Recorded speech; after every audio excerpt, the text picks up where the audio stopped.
Let's return to This Week in America. Here's your host, Rick Bratton.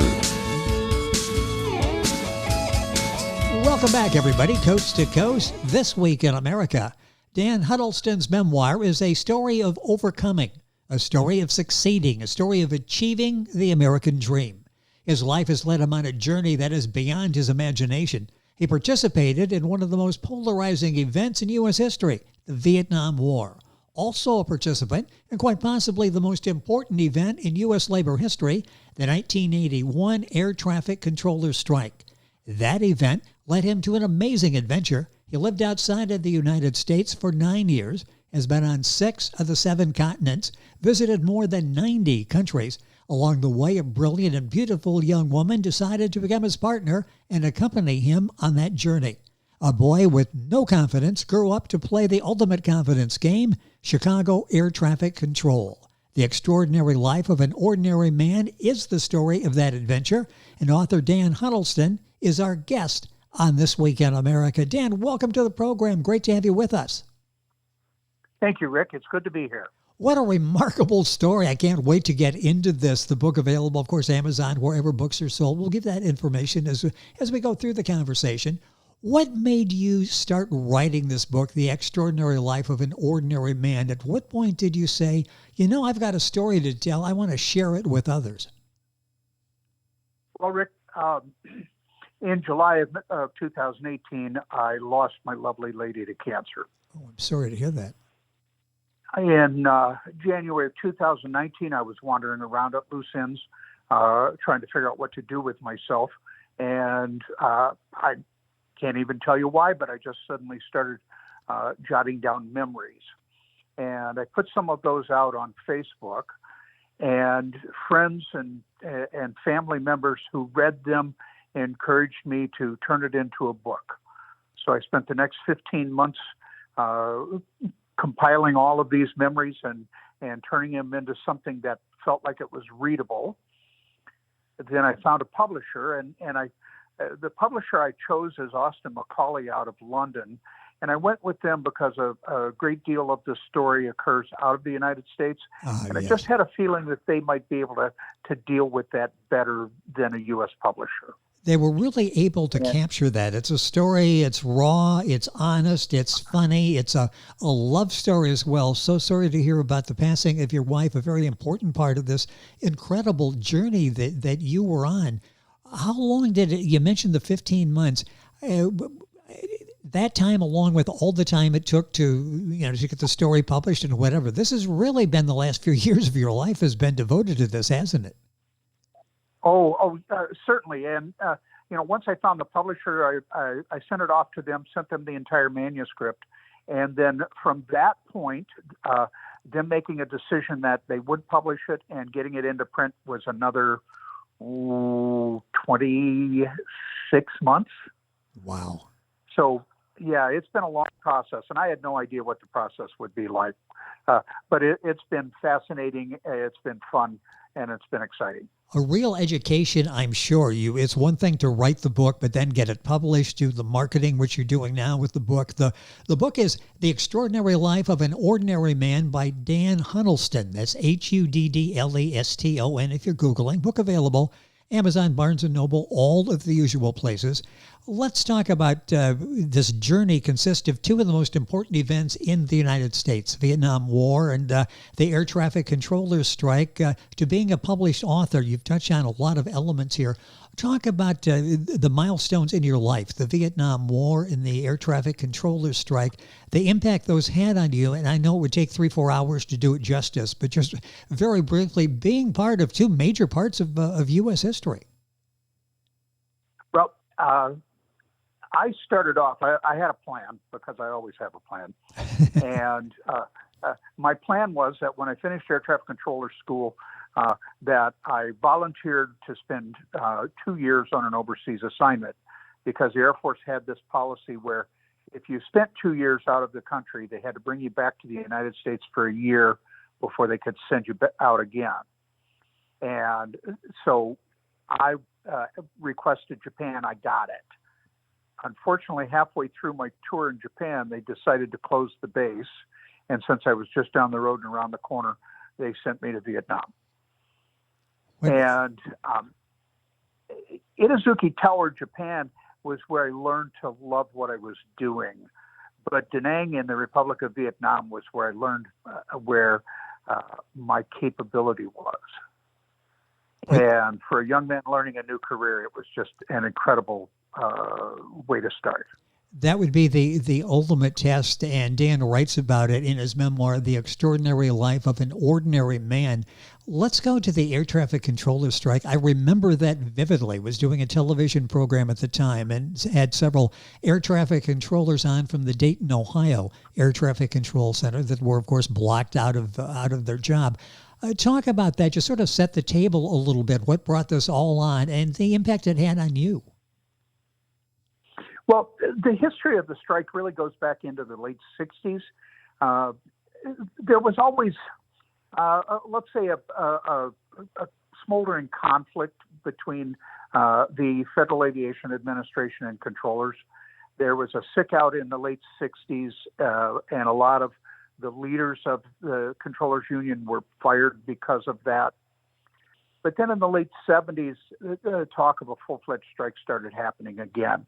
And they set the numbers extraordinarily high. So we were going to have to take a huge portion of the workforce out the door before it would become a real thing. And so the summer of 1981, we took a strike vote. That failed. We didn't have the sufficient numbers.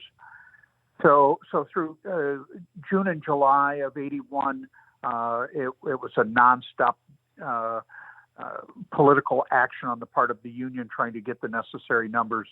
And August 3rd, we walked out the door.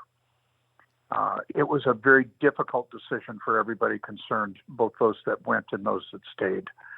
But then 2 days after we went out, Ronald Reagan went on national television and ordered us back to work. And he said that if we did not return to work within 48 hours, we would all be terminated.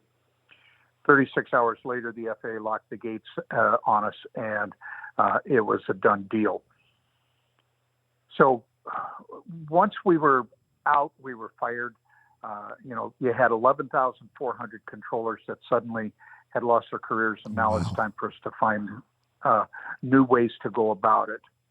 The other part of it that really hasn't been talked about very much is the Reagan administration not only fired us, but they blacklisted us from working in the field anywhere in the United States.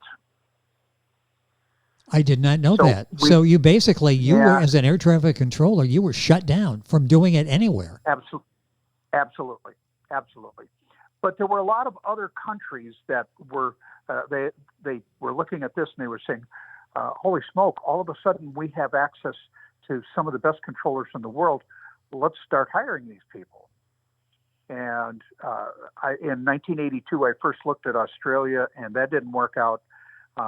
So then it was early in 1987, and I was working in retail at the time.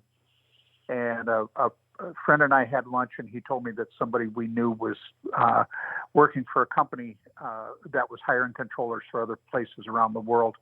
And he asked me if I was still interested, and I said I was.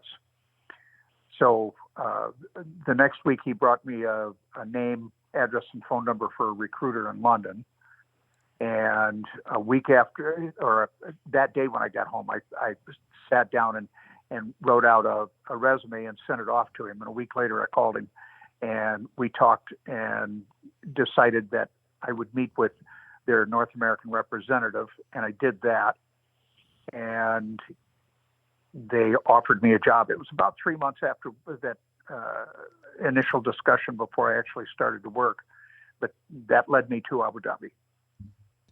The book is a fascinating read, The Extraordinary Life of an Ordinary Man. Dan Huddleston is the author and our guest on the program. Book available at Amazon, the usual places. Link for his Amazon page on our website, thisweekinamerica.us. I want to talk for a second. I'm fascinated by air traffic controlling to begin with, but you're out of it. Now you're back in it, not in the United States, but in a foreign country. How long did it take for you to get your game back, where you really felt comfortable? Because this is not a job where you can have a bad day. Well, when I first started with this company, they sent me to their. They have a college in Bath, England, where they train air traffic controllers. And they said I was going out there waiting for my visa to come through, but they thought it would be a good opportunity for me to run some simulation problems. Yes. And to start working my way back into it. So the first day I went to the simulator, we set up an approach problem. And at the end of that approach problem, they said to me, "You don't need any more simulation classes." Okay. It all came back. So you were ready to go in and take care of air traffic controlling. Yeah, it was like riding a bicycle. And then when I got to Abu Dhabi, it just took a couple of months. And I was rare there in that, for the most part, you would have people that were working the en route positions, or area control, as they called it. You had people that worked approach control, and you had people that worked tower. Occasionally, you'd find somebody that worked both tower and approach. I had in my background all of them, so I checked out on the en route position. I checked out on approach control. I checked out on the international tower, and they even sent me to the municipal tower, and I checked out over there. So I got to work all of them, and it fed my basic restlessness because I got to do something different pretty much every day. And all of this in Dan's memoir, The Extraordinary Life of an Ordinary Man. I want to talk about that, the wanderlust. I mentioned all of the traveling you've been done. I can't keep track of how many times you've been across the various time zones in the world. Where did this wanderlust come from? How did your desire to travel, how did that all begin? Oh my gosh, it's always been there. Even as a young boy, I'd walk along, I'd look up in the air and see an airplane going over, and I would find myself saying, I wonder where they're going. And or see a ship out on the horizon somewhere, and the same thing. Where are they going? I'd like to go there too. And so this just fed that opportunity, and that was part of the reason that I requested an overseas assignment in the Air Force too. And it's just been an amazing journey. And all in Dan's book, The Extraordinary Life of an Ordinary Man, Dan Huddleston, Huddleston. We've got the Amazon link on our site, thisweekinamerica.us. Can you share maybe some of the most extraordinary things that you experienced during your travels? I hate to ask you to list them in order because, geez, you've traveled so extensively, and I'm sure have so many, but several that come to mind that really stand out in your mind as, boy, my life is much better because I've done this. Well, it's a question that I get asked a lot. And the best answer I have is actually, it's multiple answers. Switzerland was just an incredibly beautiful country, but the Swiss are very hard to live with as an outsider, an Auslander, because they're very insular people. From a social standpoint, Abu Dhabi was a wonderful environment. We had a large extended family that was about 50 people from a dozen different nationalities, and we were always doing something with them. From an employment standpoint, Hong Kong Civil Aviation Authority was hands down the best employer I've ever had. They really cared for their people, and they bent over backwards to make sure that you knew they cared for you. But if there's one single place that stands out as my absolute favorite, it's the Grand Hyatt Nusa Dua on the island of Bali in Indonesia. And my lovely lady and I went there twice. And it is a romantic scene that is just simply beyond imagination. Dan Huddleston, our guest on the program. We're talking about his book, The Extraordinary Life of an Ordinary Man. I want to go back and touch on this air traffic control situation again. I'm fascinated by this. An interesting paragraph in your book begins, what or who is an air traffic controller? Can you tell us more about this? I'm sure not everyone may be familiar with exactly what goes on in the tower there. What is an air traffic controller? Talk a little bit about that paragraph, because that really sets up a lot of interesting stories. Well, pretty much every agency around the world who employs air traffic controllers has been forever trying to find a matrix that would allow them to pinpoint who's going to be successful and who's not. And I think it would be fair to say they've all failed.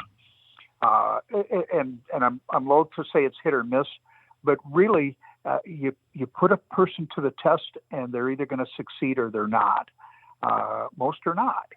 It requires that you have to have a capacity to absorb vast amounts of information and then recall it at the time that it's required. You have to be able to have extreme situational awareness, but at the same time to focus intensely. There are just so many things like that that go into it. We are ruthlessly hard on each other. If somebody does something well, the attitude is, oh well. But if you do something wrong, they're going to make sure that they let you know that you did something wrong. And it all boils down to the fact that the margin for error is just simply infinitesimal. They're just such a tiny little margin for error. And just a number to give you an idea of how small that is, a operational error or system error, or in the vernacular, it's called a deal, and that's a loss of standard separation. Standard separation, of course, being in the en route environment, it's 1,000 feet above and below and 5 miles laterally. Anything inside of that is considered a loss of separation or an operational error. In Chicago Center, typically in a year, out of about 3 million operations, you would have somewhere around 15 operational errors. Wow. Yeah, that's a really low percentage. It's a very tiny percentage. A lot of zeros. And it just shows, I think, more than anything else, the talent and the dedication of the men and women that are doing the job every day. Dan Huddleston is our guest on the program, Huddleston. The book is The Extraordinary Life of an Ordinary Man. This is the first published book. I'm sure it's also one of the most important milestones in your life. I mentioned several of those before. What was it like writing the book, going through that anticipation, and finally picking up that copy? You've got a physical copy of your book in your hands. What was that like, the pride that you obviously felt being a published author? Oh, it was thrilling, and I knew that it was coming, and then all of a sudden one day there was a box sitting on my doorstep, and I opened up the box, and there were 25 copies of the book inside the box, and it was an incredibly satisfying feeling to know that all of the work that I had put into it had finally come to fruition. And excellent reviews for the book, The Extraordinary Life of an Ordinary Man. What do you hope the takeaway is? There are stories, and we travel vicariously through you, but what do you hope the takeaway is? I think some of this is like, boy, if I had it to do all over again and maybe still have some time, I'd like to do some of this traveling that Dan did and enjoyed so much. Well, I love the travel, and even from the point where the book was completed, I've continued to do that. My most recent, this past September, I went to New Zealand and Fiji, and I have every intention of continuing as much of it as I can, as long as I'm healthy enough to do so. And I know that those years are numbered because I'll be 72 in May, and so good health is not going to last forever. So I'll do as much traveling as I can while I have the opportunity. Yeah, 72 is just a kid. You've got plenty of time left to get out there and to do more traveling. Any advice for aspiring authors? There may be somebody that's listening that's going, I sort of went through that thing with Dan. I thought about maybe writing a book. I think I've got some experiences that I like to share with others, maybe motivate some other people. Any advice for someone first time that's really reluctant, hesitant to jump in and to write their book? Boy, I guess the only thing I can say is that you just have to do it. And I guess I started writing it for me. And so it was very satisfying for me when people started telling me that they felt that there was something there that would have a broader interest than just me. But I guess the end result is that I was happy with what I produced, and I hope other people are as well. Well, they are, as I say, getting rave reviews, and I got a couple minutes left here in the program, but I would like to ask about that. What was this like for you, going back and reliving your life, maybe doing a little bit of research and certainly spending some time alone in your mind, going back to recreate what you went through? What was that process like for you, going back and reliving all of these experiences? The memories just came flooding back, and it was just fascinating. I have a nephew who, quite frequently, he says to me, "I don't know how you remembered all of this," and and I don't either. All I know is that once I started thinking about things, the memories came flooding back very quickly, and it became a pretty easy process once I started into it. You know, you're a very talented writer. This book is so well written, really tells the story. It moves along. It's got all the elements of a good read for people. Are you thinking about another book? Will there be a second book in Dan Huddleston's future? I don't quite know the answer to that. One of my sisters is encouraging me to do another book. And only she says that I should make it a travel log for everyone. And I have a friend who tells me frequently that I write the way I talk. So when you read my book, you're really reading me. Like having a conversation, with Dan in the room. Yeah, pretty much. Well, and so yeah, I guess it's a possibility. It's something that I'm not putting a lot of thought into right now. But there certainly is a possibility that before too long I could get the bug again and then just start again. Well, you've got all this knowledge how it works, so it'll take a lot less time this week or this time around to write the story, get it published, and get it out there. And we'll hope that happens. In the meantime, we will enjoy your book, the memoir, The Extraordinary Life of an Ordinary Man, Dan Huddleston, Huddleston. Book available at all of the usual places, Amazon.com, Barnes & Noble. We'll have a list of these and links on our website, marketing handled by KingPagesPress.com. I thank them for arranging our interview today. Dan, it's been a pleasure. Congratulations on the success of The Extraordinary Life of an Ordinary Man. Thank you for joining us on the program. Rick, thank you very much. I appreciate your time. It has been our pleasure. Dan Huddleston, The Extraordinary Life of an Ordinary Man. Information available on our website, thisweekinamerica.us. Back on today's program after these messages.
This Week in America is online. You can visit our website, thisweekinamerica.us. Scott Pinkerton, associate producer of This Week in America. Jay Anderson, segment producer. Ben Watson, webmaster. Otto Bechet, director of engineering and TV production. This Week in America produced and is a trademark of Blue Funk Broadcasting, LLC.